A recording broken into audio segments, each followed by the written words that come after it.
Let's go back to the marketing campaign. I want you to think of 3 things: knowing your product, loving your product, and the third one we haven't talked about yet is knowing your target audience. Know who it is you want to attract. Don't you need to know that so you can gear your advertising to attract that audience? Still need to know who you want to target. Who are those men that you want, right? Because there are so many shapes, sizes, and colors. And I don't mean just physical, but that's certainly a part of it. But I mean on all aspects, is to really get detailed about what it is you're looking for. Because it works. When you know what you're looking for, it's in your mindset, you attract it. And then you can recognize it when it shows up because you know what it is you're looking for. So keep those 3 things in mind, right?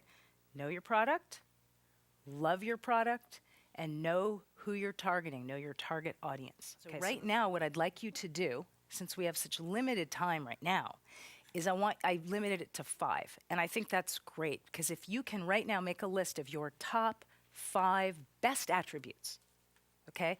So I'm going to give you a minute right now to do that. Go ahead.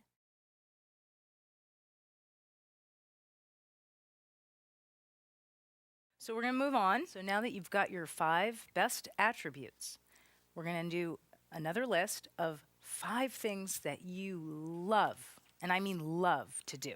What is it that makes you feel good when you're doing it? Something you feel passionate about? Okay, you've got your 5 best attributes. You've got a list of 5 things that you love to do that make you feel wonderful. And we're going to do one more thing, is what would your friends say? Like I asked Phyllis earlier, what would they say about you? How would they describe you to me? This is to capture your essence, so think about it like that.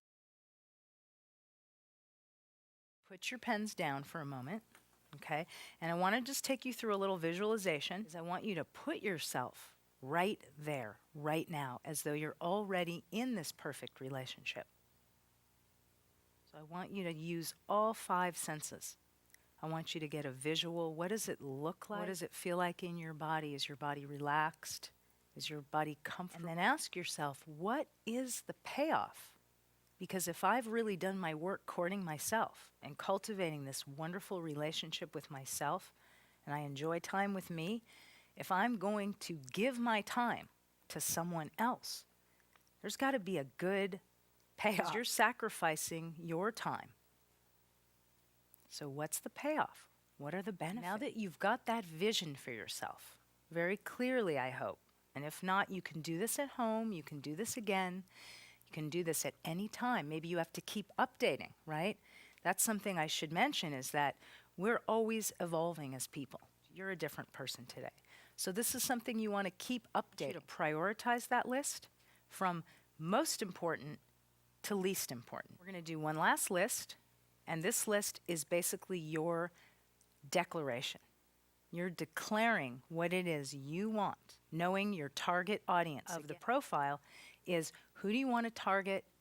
What is this man like? What qualities does he possess? I want you to list 15 qualities. 15 to 20 you can do.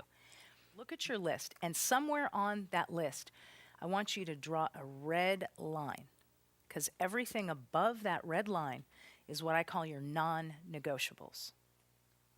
Okay, these are the things that you absolutely have to have. Okay, one of my non-negotiables, non-smoker. If a guy smokes, it's not going to happen. Your non-negotiables need to be on this list in writing for you. So when you're out there dating and you meet someone and chemistry's going, the bells and whistles are going off, and you're excited, because that tends to blindside us, right? The adrenaline, the dopamine's going, and all these chemicals in our body, and we don't necessarily see clearly. But if you think about all the relationships that you've had, look back, get really honest with yourself. Everything was pretty much known up front. In the very beginning, you saw those red flags. Have a thing to refer to keep yourself grounded. Build a strategy. Have a strategy if you are going to go on these sites about how you would map this out. Remember, we talked about results. So what kind of results are you looking for? Think about how many dates per week or per month. You want to make it fun so it doesn't start to overwhelm you. There's someone out there for you. But again, for you. It's not who's right for you, Phyllis, or you. You start out with certain beliefs, certain core values, And those values and beliefs help us make decisions. They either dictate that we're going to do this or we're going to do that. Based on what our beliefs are, that's going to propel us into some sort of action that we put out there, and that's going to give us a specific result. So if you're not happy with the results, you got to rewind the tape and look back at what are the beliefs that I truly hold? What are the values that I'm carrying? You really do these lists and really put the thought in, and again, come from an authentic place, get those pictures that we talked about, you're going to get great results. You know why? Because you're going to have clarity. Clarity is going to, coming from these lists, think about maybe how many dates do you want to do a month? How many that you write? You're going to have clarity, so you are going to be lined up, synced up with what you want, and putting that out into the world, and you're going to manifest back what it is that you're looking for. And you'll recognize him when he shows up.